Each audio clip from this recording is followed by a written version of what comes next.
जय मालकां दी, जय मालकां दी, जय मालकां दी। और सारे ठीक हो तुसीं? अज थोड़ी जगह की कमी हो गई है ना, क्योंकि मालकां नाल प्यार करने वाले बहुत है, पर अज एक कारण सी क्योंकि जे आप उस स्टेज पर बह जाते तो फरियादी जीवां की फरियाद सुननी औखी हो जानी सी। इस करके सानू ये स्टेज इत्थे लानी पई ताकि जिहड़े फरियादा करने वाले उन्हां दी नेड़े होकर फरियाद सुन के रहमत उन्होंने दे सकीए। पर असीं देखिया, पर कोई गल नहीं, मालक ने चाहा तो 12 तरीक जो जून महीने निशान साहब की चढ़ाई का है, वो बड़े स्टेज पर प्रोग्राम होएगा, पूरा हर सुविधा तुहानूं देण दी असीं कोशिश करते हैं। और इस बार माड़ी मोटी तंगी आ गई तो टेंशन नहीं लैनी कोई भी, क्योंकि रहमत अज बहुत बड़ियां लैके जानियां तुसीं, उहदे सामने परेशानी कुछ भी है नहीं है। इसलिए थोड़ा नाल होकर बह जाओ, जिन्ना असीं क्लोज होकर बैठ सकते हैं। अज देखो मालकां ने सानूं नेड़े होने का मौका दिता है ना, ठीक है, ताकि बाहर भी जिन्ने जीव है वो भी आराम नाल बैठ के सत्संग का आनंद लै सकन। सो अज दे सत्संग की शुरुआत करिए। ये दसना चाहांगे कि अज साडे कोल बेनतियां बहुत आईयां है, क्योंकि तुहाडे सामने ही है कि जीवां ने बेनतियां कीतियां कि मालकां ने बहुत रहमतां साडे ते कीतियां है, पर हुण इस वेले टाइम काफ़ी हो चुका है, क्योंकि असीं देख रहे हैं कि ये 10 जीवां दियां वो बेनतियां है कि मालकां ने साडे तो जो रहमत की है, संभव नूं संभव किया, उहदे बारे इन्हां जीवां ने कहा संगत नूं दस्सिओ। पर अज इन्ना टाइम नहीं है कि असीं कल्ले कल्ले जीव की बेनती पढ़ के दस सकीए। सो जे इन्हां दी बेनती है, असीं वीरवार नूं उन्हां दे जो मालकां ने रहमत की, क्योंकि कुछ बेनतियां असीं पढ़ियां भी है और कुछ पढ़नियां बाकी भी है, कि ਉਹਦੇ 'ਚ ਉਹਨਾਂ ਨੇ ਦੱਸਿਆ कि सानू वो प्रॉब्लम सी ਜਿਹਨੂੰ डॉक्टरां ने भी जवाब दे दिता सी, पर मालिक की रहमत नाल न्याज दित्ती तो अज असीं पूरी तरह ठीक है। एक जीव ने लिखिया कि मेरे अंदर रसोलियां सी और मालिक की रहमत नाल रात को मालिक सपने च आए तो सपने च ही मालिकां ने हथ पा के मेरी रसोलियां कट दित्तियां, सवेर को चैकअप कराया तो पूरी तरह ठीक हो गया। यानी ये रहमतां मालिक दियां। सो हमेशा दसीदा कि अगर इंसान के अंदर प्यार है, इंसान के अंदर विश्वास है, तो फिर मालिक के घर दे विच जिदा दसी दा ही है कि हर मुश्किल का हल है, और मालिक के दर तो कभी कोई खाली नहीं जाता, जो भी प्रेम और विश्वास नाल मालिक के घर च आ जाता है। सो अज खुशियां का दिन है, इसलिए समा भी काफ़ी हो चुका है। सो जिदा दसिया कि इन्हां दी बेनती जीवां ने लिखी हुई है, वो फिर वीरवार नूं संगत मोरे दसांगे असीं। पर अज सब तो पहला असीं उस परिवार नूं, जिस परिवार की तरफों अज का सत्संग होने जा रहा है, अपनी तरफों आई हुई सारी संगत की तरफों बहुत बहुत बधाई देवांगे, मुबारकबाद देवांगे, क्योंकि हरियाणा स्टेट विचों आए है ये, क्योंकि पंजाब के नाल ही हरियाणा स्टेट पैंदी है। यूट्यूब पर मालकां का सत्संग सुनते सी और अज ये दसदे आ कि मालको जदों का सत्संग सुन के तुहाडे चरणों नाल जुड़े हैं तो बल्ले बल्ले हो गई, कोई कमी नहीं छड्डी मालकां ने, कमी दे अपनी। सो बड़ी रहमत है मालिक की इन्हां ते। सो अपनी जवानों ये दसदे कि बहुत मालिक की किरपा, हुण साडी सोच तो भी ज़्यादा सानू मालिक दे रहे हैं, क्यों भाई, ठीक है ना। सो इसलिए परिवार वालों ये खुशी दे नाल, मालिक की खुशी की खातर, शुकराने की खातर ये परिवार सत्संग करवाउण जा रहा है। सो साडे वालों और सारी संगत की तरफ एक बार फिर बहुत बहुत बधाई, और सारी संगत इन्हां वास्ते बेनती करो कि मालिक आने वाला समा होर भी खुशियां, रहमतां, बरकतां भरिया इन्हां वास्ते लियावे, और अपनी रहमत, अपनी किरपा दया मेहर मालिक हमेशा इन्हां ते बनाए रखन, ठीक है। तो मालिक दियां दुआवां, मालिक दा आशीर्वाद और मालिक दा प्यार, संगत दियां अरदासां हमेशा तुहाडे नाल है। आने वाला समा होर भी खुशियां भरिया आएगा, ताकि इसी तरह ये खुशियां ना सत्संग करवाते रहन, तो सानू सारिਆਂ ਨੂੰ सत्संग का आनंद लैण का मौका इसी तरह मिलता रहे। सारी संगत इन्हां वास्ते मालिक के चरणों 'च बेनती करो, बाकी मालिक हमेशा नाल है। बैठो। सो हुण तैयार हो फिर सत्संग का आनंद लैण नूं, क्योंकि अज फरियादी जीव हाले काफ़ी है, इसलिए अज थोड़े समय असीं बहुतियां रहमतां हासिल करनियां है। सो आओ हुण अपनी सुरती नूं पूरे विश्वास नाल, पूरे यकीन दे नाल उस मालिक के चरणों नाल जोड़िए और अज दीयां रहमतां प्राप्त करके अपना जीवन सफल बनाइए। सो आओ फिर, तैयार हो, हस के दिखाओ फिर, पूरी तरह खुशी दे नाल आवाज़ आनी चाहिए तुहाडे हस्सण दी। जय मालकां दी, जय मालकां दी, जय मालकां दी।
शुरू करते हैं उस दो जहान दे पालनहार का नाम लैके जो सब ते बहुत ही रहमतां और बख्शिशां करने वाला है।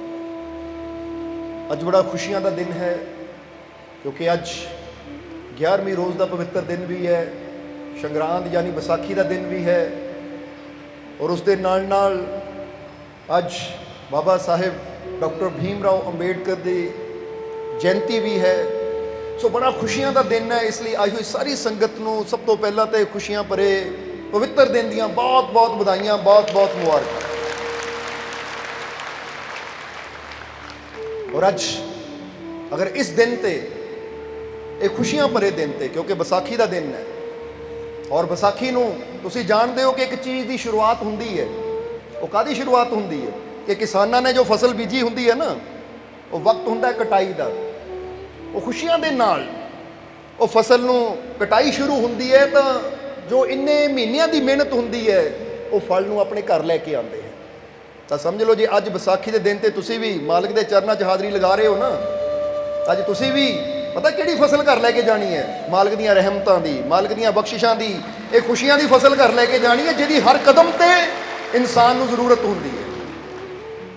क्योंकि जे रहमतां हासिल करनियां है, बख्शिशां हासिल करनियां है तो फिर हमेशा दसीदा है कि रहमतां दा बख्शिशां दा ये जिहड़ा सौदा है ना, ये गुरुआं रहबरां पीरां फकीरां दे दर ते जाके ही हुंदा है। उन्हां दे कोल बैठ के ही इंसान वो रहमतां वो बख्शिशां नूं हासिल करदा है जिहदे नाल इंसान दी जिंदगी दीयां मुश्किलां आसान होणियां शुरू हो जांदियां हैं। क्योंकि एक शब्द के अंदर बड़ा प्यारा दसिया है कि एक हुंदी है चिंता और एक हुंदी है शरधा और एक आस्था। एक ही कम करदियां है, चिंता की करदी है और इंसान की शरधा की करदी है। जरा समझना है इसनूं, क्योंकि अज इंसान चिंतित भी बहुत हुंदा है, दुखी भी बहुत हुंदा है, पर वो दुखा तकलीफां परेशानियां दा अंत कदों हुंदा है ये बारे इस शब्द अंदर दसिया है। जरा समझना इसनूं कि चिंता की करदी है।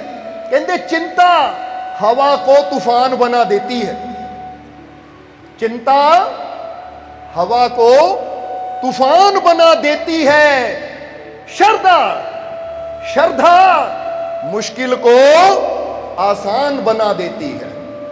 ये बड़ी गल समझने वाली है कि चिंता हवा को तूफान बना देती है, श्रद्धा मुश्किल को आसान बना देती है। लोग यूं ही नहीं जाते मंदिर में पूजा करने, आस्था पत्थर को भगवान बना देती है।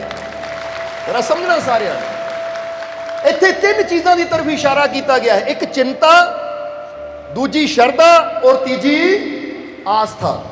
हुण देखो चिंता की करती है, जिहड़ा इंसान हर वेले चिंता टेंशन फिक्र करता है, वो माड़ी जी हवा भी चलती है ना, वो हवा नूं तूफान समझ लेंदा है कि लै भी हुण मैं उड़ गया, हुण मैं मर गया, हुण मेरा सब कुछ तबाह हो जाना है। यानी माड़ी जी हनेरी भी आती है ना, वो सोचता लै भी किते एडा भयंकर तूफान आना कि मेरा बचना ही कख नहीं।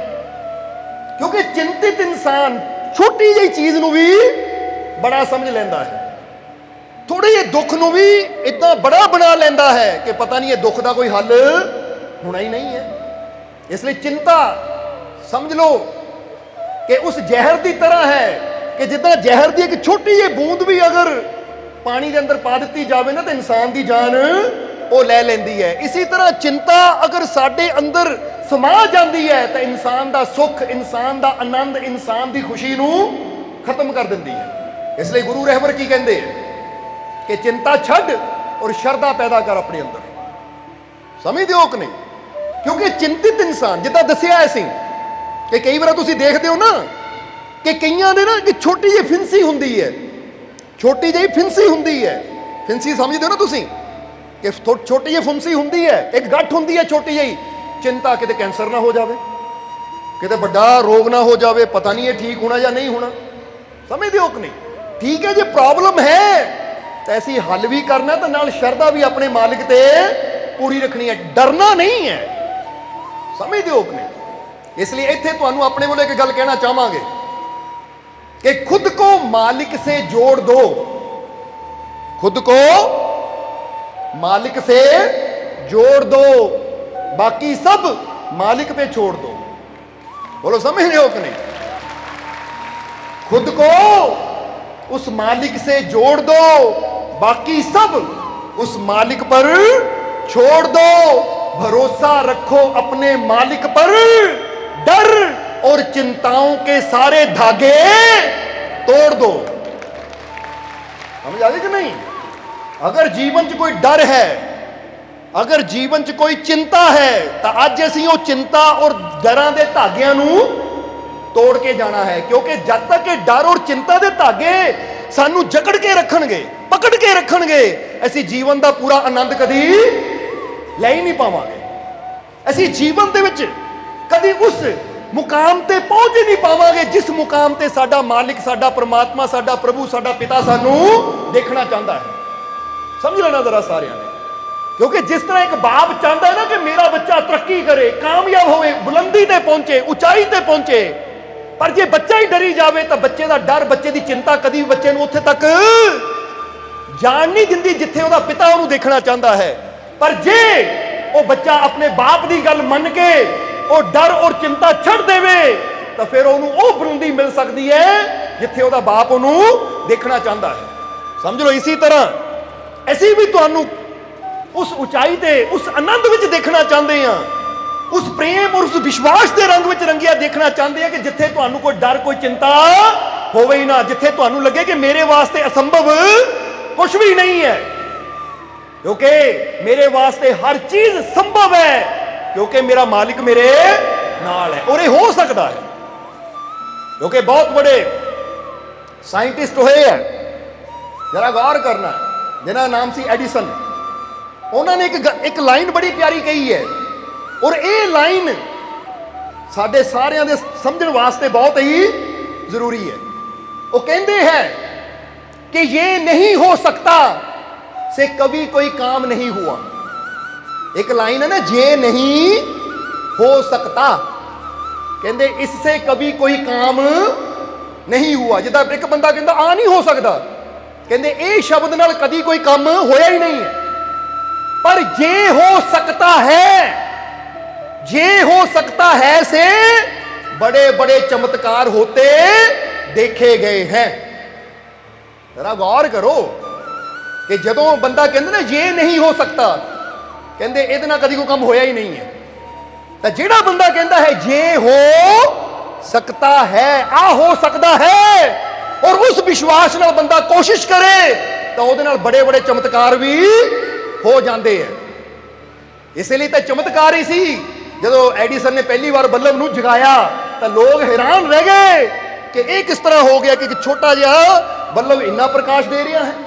ये चमत्कार ही सी, ये समझ लेना जरा सारिਆਂ ने। इसलिए ये लाइन हर जगह साडे काम आने वाली है, चाहे बंदा किसी भी फील्ड च होवे, चाहे वह रूहानियत में अगे बढ़ना चाहता है, चाहे किसी बिजनेस में, चाहे बच्चे अपनी पढ़ाई नूं लैके, कैरियर नूं लैके, किसी नौकरी नूं लैके जे वो सोचण ये नहीं मेरे तो हो सकता, तो फिर ये तो कभी काम उन्होंने कोई होना ही नहीं है। तो जे वो कवे ये हो सकता है, मैं इसनूं कर सकता हाँ, और फिर पूरे साहस और विश्वास नाल मेहनत करे तो फिर बड़े बड़े चमत्कार भी होंदे देखे गए हैं। हुण फर्ज करो ये जमीन है, अगर कोई कवे इत्थे कुआं नहीं खोदिया जा सकता, इत्थों पानी नहीं निकलना, वो कभी कोशिश ही नहीं करेगा। तो एक कहेगा कि हो सकता है, क्यों नहीं हो सकता? जे असीं मेहनत करांगे तो इस बंजर जमीन चों भी पानी आएगा। फिर वो मेहनत करते हैं, उस हद तक खुदाई करते हैं जदों तक पानी मिलना जाए, तो उन्होंने वो मिल भी जाता है।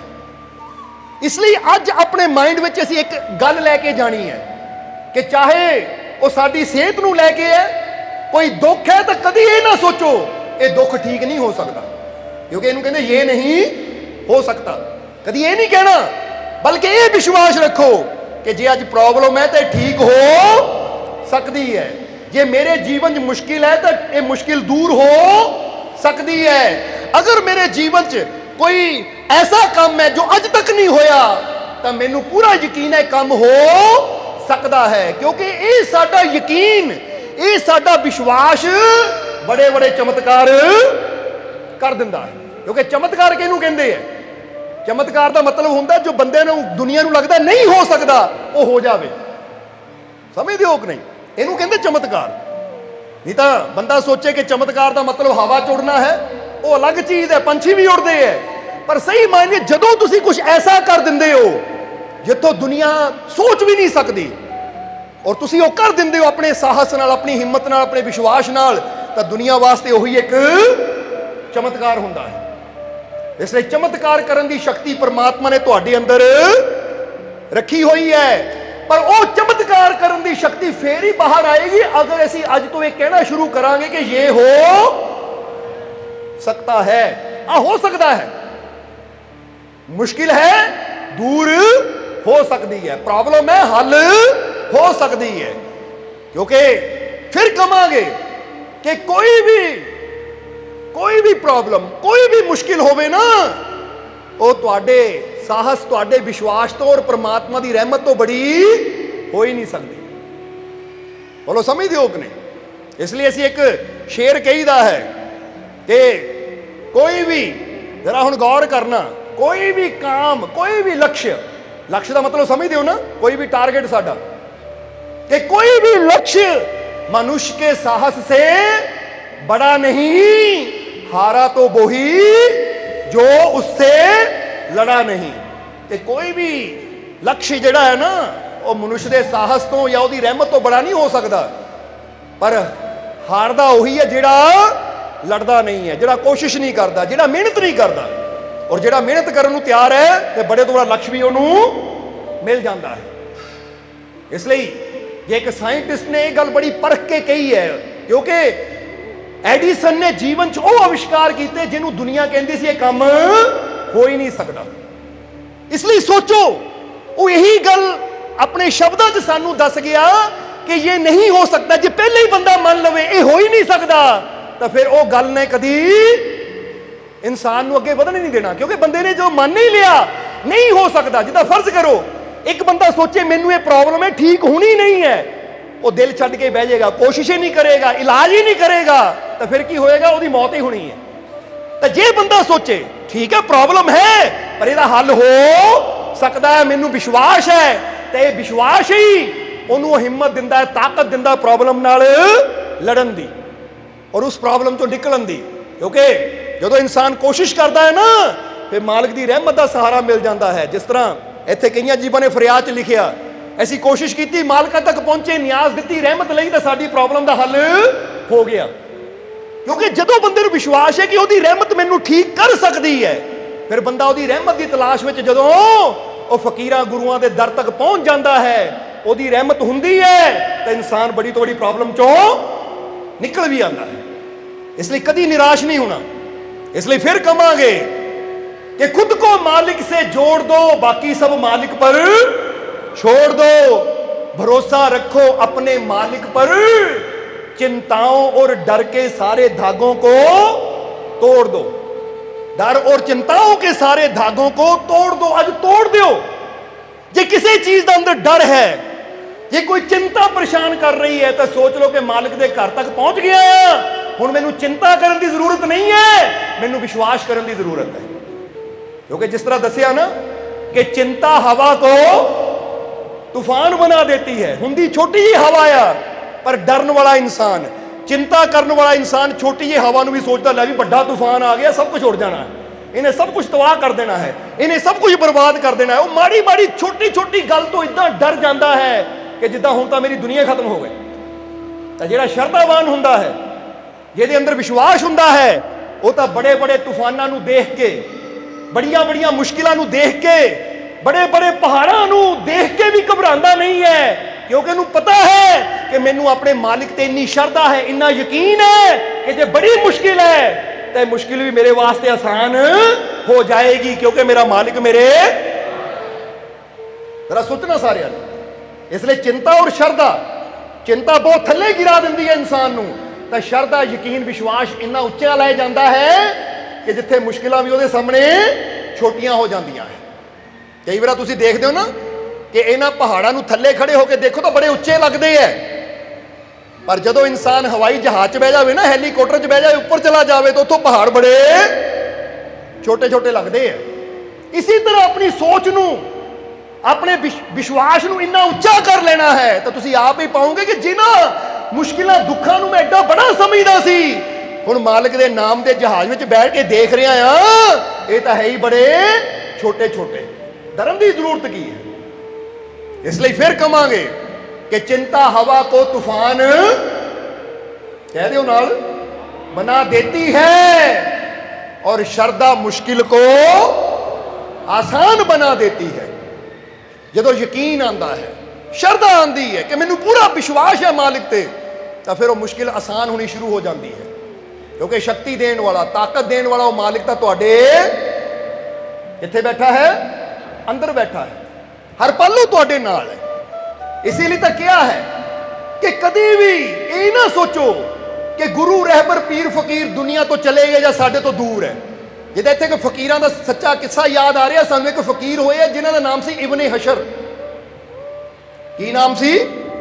इब्ने हशर उन्हां दा नाम सी। एक दिन ने किसे प्रेमी ने जाके सवाल पूछया कि महाराज हजूर गौस होए है या जुनेद बगदादी वर्गे इतना कामिल औलिया फकीर होए है कि ये अज भी दुनिया ते जिंदा है या मर गए है? वीडियो अच्छी लगी हो तो कृपया इसे शेयर जरूर करें। आपके शेयर करने से अगर किसी की जिंदगी में अच्छा बदलाव आता है, पॉजिटिव चेंज आती है, तो ये भी आपकी तरफ से किया गया एक नेक कर्म होगा, एक सेवा होगी। तो वीडियो को शेयर जरूर करें और वीडियो देखने के लिए सर्व संजय दरबार कांटियां शरीफ यूट्यूब चैनल को सब्सक्राइब करें और फेसबुक पेज को फॉलो करना ना भूलें। जय माता दी।